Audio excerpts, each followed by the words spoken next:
ভারতের ইতিহাসে সবচেয়ে বেশি আয় করা সিনেমার মধ্যে তৃতীয় স্থানে চলে এলো ধুরন্ধর। তাহলে প্রথম এবং দ্বিতীয় স্থানে কে আছে? ধুরন্ধর মুভিটি নিয়ে কিন্তু কম কন্ট্রোভার্সি হয়নি। তাও কিন্তু মুক্তির অষ্টম সপ্তাহে এসে ছবিটি শুধুমাত্র ভারতের বাজারে ব্যবসা করেছে 1002 কোটি টাকার। এই তালিকার পঞ্চম স্থানে রয়েছে RRR, যা 916 কোটি টাকার ব্যবসা করেছে। চতুর্থ স্থানে রয়েছে KGF চ্যাপ্টার 2। এই মুভিটি 1001 কোটি টাকার ব্যবসা করেছিল।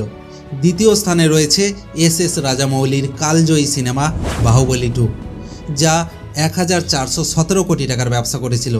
প্রথম স্থানে রয়েছে ঝুঁকেগা নেই আল্লু অর্জুনের পুষ্পা 2। এই মুভিটি 1479 কোটি টাকা গ্রস ইনকাম করেছে। মনে রাখবে, এইসব গ্রস ইনকাম কিন্তু শুধুমাত্র ভারতের বাজারে। একটা জিনিস লক্ষ্য করেছো কি? এই তালিকায় শুধুমাত্র একটাই বলিউডের সিনেমা রয়েছে, কিন্তু কেন?